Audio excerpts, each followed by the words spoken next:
ready to make some spicy, creamy chickpea sandwiches. And I know there's nothing really that new about chickpeas, about garbanzo beans, about making chickpea no tuna spread. That's been done so many times. There's nothing all that unusual about it, but I wanted to show you my version because I think I've gotten it to a point where it really tastes great in a way that's different.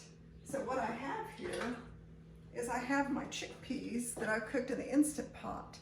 And you know, dried chickpeas, you can get them in a package, you can get them in the bulk section of the grocery store, and they just look like little dried up beans. But when they're cooked, you know, they plump up and they turn into these nice plump chickpeas or garbanzo beans, whatever you want to call them. Well, the first thing we have to do is we have to drain them, and then I'll tell you how I cook them while I'm draining them.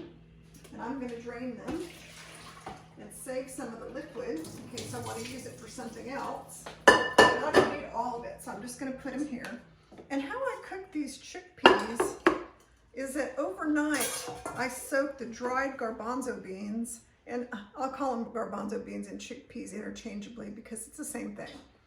But I soak them overnight in a bowl with plenty of water in the refrigerator, and I actually like to soak them 24 hours. That's even better. And then I drained all the water, rinsed them off a little bit, put them in my Instant Pot, and this is just a little 3-quart Instant Pot. And I put, it's about ½ pound, so I only cooked ½ pound because look how many cups ½ pound made. It made quite a bit. And I don't want to make tons of this stuff because there's not a lot of us here to eat it. So I have my chickpeas, I put them in here, the ½ pound of chickpeas, 3 cups of water, stuck it in the Instant Pot, and then I cooked it on high pressure for 18 minutes.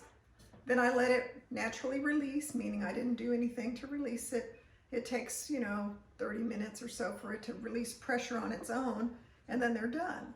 How do I know they're done? Well, what I'm after is I want the chickpeas to be so soft that when I squeeze them, they just immediately kind of melt into, you know, not melt, but you know, they're really soft. There's no firmness left in them, and that's how I want them to be. So then I'm only going to use about 3 cups of these chickpeas in my recipe, so I'll measure them out with my measuring cup here. And this may be about 3 cups, but 1, 2, that's a little bit more. That didn't fill up quite a bit. So it's more than 3 cups. And so I have some extras in here, and I'm just going to save those because I can use these on as toppings for salads, and I could put them in a soup. I could use them in different things. I eat a lot of beans and legumes all the time, so having extra chickpeas around is a good thing. I don't mind one bit. So I've got them in here, and I'm going to set them aside because I have to put a lot of other things in here with them. So if you use canned chickpeas, for the canned chickpeas, you have to drain them really well and then rinse them. Some of them taste better than others, but my issue with the canned chickpeas sometimes is they're kind of hard, and they never do seem very soft. They have kind of a, you know, just a harder texture. So no matter what you do to them, they never get really soft. And truthfully, they never taste as good. And I didn't really, I never really thought about that before. I thought, I'm not gonna make from scratch garbanzo beans. They're too common. I'll just buy what's in the store. It's good, they're good. And then I started making my own from scratch chickpeas for hummus. And it was so much better than regular canned chickpeas for hummus that changed me. I said, oh man, what have I been missing? So then I thought, I wonder how these fresh homemade chickpeas would taste with chickpea sandwich spread or no tuna or whatever you want to call it. So I've never made this before. I thought, well, I've made this before, but with canned chickpeas, not with the freshly made chickpeas. So I thought, heck, I'm gonna make it something new. I'm gonna see how it tastes. So here I go. I'm gonna use celery. I'm gonna use 1 rib of celery. It's not called a stalk, it's called a rib. And let me get a trash bowl here. save all the scraps of vegetables and I use them for stock, so I hate to throw them away. And I'm just going to cut this celery up. I'm going to dice it kind of like, you know, small dice, a 1/4 inch dice. If you love celery, you can use more. You can use more of anything that I tell you in this recipe, because this is one of those things that you can customize to fit how you like it. So, you know, if you hate celery, don't put it in there. Some people don't like the taste of celery. Maybe you love bell peppers. So put bell pepper in yours instead of celery. So what I'm going to do with all the ingredients, I'm not going to put them in the chickpeas yet because I want to mash the chickpeas up. So I'm going to kind of create a little pile on my cutting board here so you can see what we're going to put in there at the end. So I've got my celery, and then I'm going to put some red onion in here. Could you use other kinds of onion? Could you use yellow onion, white onion? Yes, you don't have to use red onion. But red onion looks good and it tastes good. So I've got one I've already peeled, and I only need about 1/4 cup. So I'm going to make a couple of horizontal cuts on here. And then I'm going to cut down the ribs of the onion. It has its own little lines, kind of like helping you know what a 1/4 inch dice looks like. You just kind of follow the lines of the onion, and there you go. That's a 1/4 inch, pretty much. And then you just rotate the onion, and then you can cut it into the small dice pieces. And a 1/4 cup is not very much. And again, with onions, some people do not like onions. I'm sure you know people that say they can't stand onions. So don't put onions in. This is a 1/3 cup. I need a smaller one. So 1/4 cup of onions. Another, oops, wrong pile. I'm putting it on my board, not in the bowl yet. So I have some extras. I'm going to set them aside because I don't want to have that many onions in here. I'll set them in my bowl here. So let's say that you think onions are really strong and you would like to make the onions less strong, but you like onions, so you want to keep them, but you don't want them to be quite as strong. You can soak them in water or vinegar. And if you soak the onions in water or vinegar, after a while, a few minutes, it kind of loses some of the bite. I don't mind the taste of onions, so I don't ever do that, but I know there are people sensitive to that. I'm going to use some candied jalapenos. You can also use pickled jalapeno peppers. It'd help if I can get the lid off. You can find pickled jalapeno peppers and use those. You could use fresh jalapeno or serrano.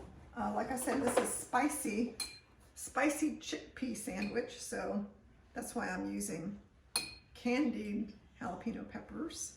And I like the candied ones because they taste really good. They make everything taste good.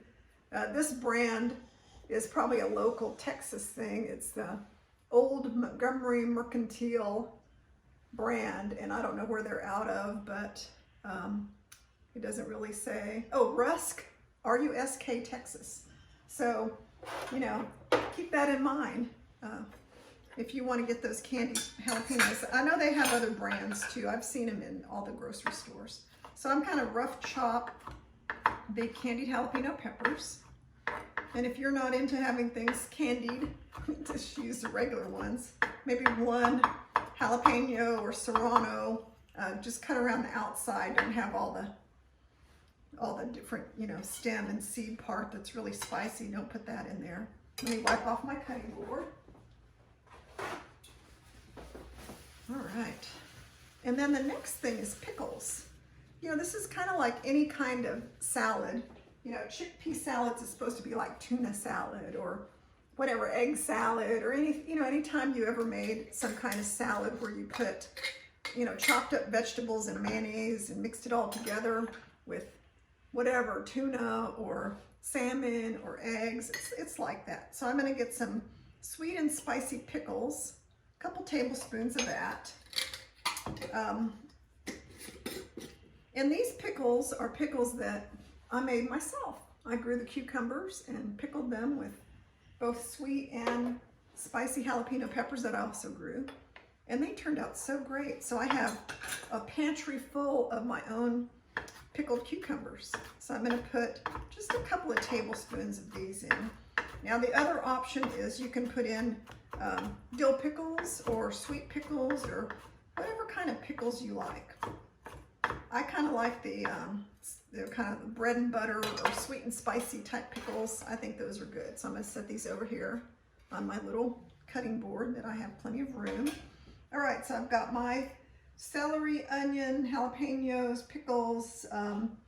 I have some fresh cilantro I've already chopped up. We could put, like, let's say that you weren't a fan of pickles and you wanted olives. So here's green olives. You could use these green olives chopped up. So you have different options, and so those are the chopped up things we're going to put in. And then now I'm going to mash up the chickpeas. And we're not after mashing them up till they're, you know, completely all mashed beyond recognition. It's kind of nice if you can see what you're eating and you can tell that there's some texture to it. So you kind of have to use some muscles to mash them up. They're mashing up really fine. I'll kind of move them, mix them around a little bit so you can see, but you can kind of see the part I started with is mashing up really well. And I'm going to continue. So this recipe, what it's all about is, normally what I used to do is I would take these chickpeas like this and I would make a really simple kind of a chickpea tuna, no tuna I guess you could call it. And I would only put stuff like mustard and maybe some pickles in there, and you know, maybe a little bit. I had a little bit of a technical glitch and some of my video did not get saved, so I'm going to have to tell you what happened between mashing up the chickpeas and getting to this stage. And it's so simple. It's just a couple things I added. I added all the chopped vegetables that you saw, and then I just added some other ingredients. I added just a little bit of vinegar, mustard, and lemon juice. So a tablespoon of Dijon mustard, tablespoon of apple cider vinegar, and about a half of a squeezed lemon. And that was it. And then spices are up to you. So in this case, I threw in some garlic powder, salt and pepper, just a little bit of turmeric. So turmeric, just a pinch, adds a little bit of color. And all the ingredients will be in the show notes. So whether I tell you or not, they'll all be in there. You don't have to worry. And then another ingredient is kala namak, or black salt. And I added a pinch of that. If you look at it, it's pink. And black salt is like an eggy kind of a taste. So you know how when you make tuna salad in the old days, you would put some chopped up hard-boiled eggs in it? Well, that's why you put that in. Other things you could add a dash of tamari. I think I put like one tiny few drops in there. And I didn't, oh, and the cashew cream. That was the big thing, that I put quite a bit of cashew cream in. That it's kind of just processing my half cup of raw cashews with a half cup of water. And it makes this beautiful cashew cream. And that's what makes this creamy. So I added quite a bit. I'll add a little bit more so you could see it. And what the cashew cream does is this turns this from your typical chickpea tuna, which is usually kind of yellow and dry, to this really beautiful creamy sandwich spread. And that's what I was after. Other options that we could put in here are things like curry powder. We could put more cayenne pepper. I put a little bit of cayenne pepper in here, but we could make it spicier. We could use different seasoning blends like this tofu scramble seasoning blend that has turmeric and kala namak and paprika and stuff in. So we could put that in. We could put paprika in this.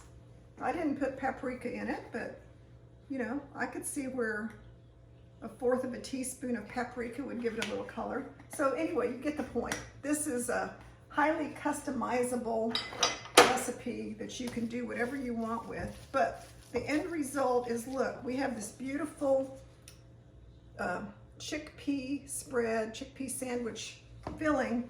And what makes it special is it's spicy from the candied jalapeno peppers and creamy from our cashew cream.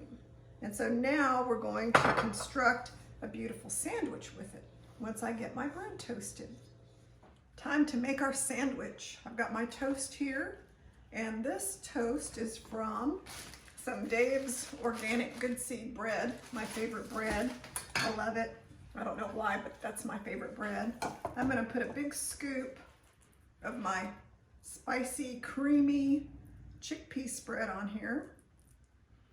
You know, it's made from chickpeas. I have to get a good serving of my beans today, so, and excuse me, be sure and spread it all the way to the ends. You don't want to leave any edges not covered by your sandwich spread.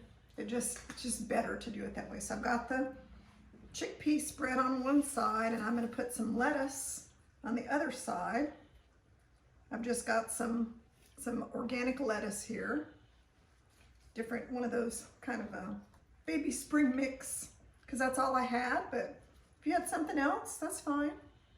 And I have some sliced tomatoes, just some Roma tomatoes. Put a few pieces of that on there. Red onion, I like onions, so I'm okay with putting onions on my sandwich now. I know some of you, I know people that despise onions. So, you know, sandwiches are personal. You put what you like on there. They don't all have to be the same. And then I love avocado. So I've got some really nice, beautiful, this was a good avocado. Not all avocados, when you slice into them, are just the right stage of ripeness where they're not too ripe, but not underripe. And this one, I just got so lucky. This was the perfect avocado. Does not happen too often, but it happened. So got that. And then one thing I like to do is I like to put freshly ground pepper on my sandwiches. Sea salt and pepper. It's just like it adds that little layer of flavor. And then I put the lettuce and tomato part on there. And now I'm going to cut it with my very sharp knife. Don't use a dull knife or it will smash your sandwich up and you won't like it. So now I can put it on my plate. This would be good with some oil-free chips, some kind of oil-free tortilla chips or something. I always love the idea of sandwiches with chips. But I could also have it with some fruit or some vegetable sticks and hummus or whatever, so I don't have to have potato chips. But there you go. There's the beautiful spicy chickpea sandwich. So I hope you make this and customize it. Put whatever you want in it. Doesn't have to be like mine, but I'm pretty sure if you made this, you would really enjoy it. So thanks for watching. Subscribe to my channel. I usually do a new video every week, and my recipes are all whole food, plant-based, no oil. So again, thanks for watching, and please make the sandwich. Bye-bye.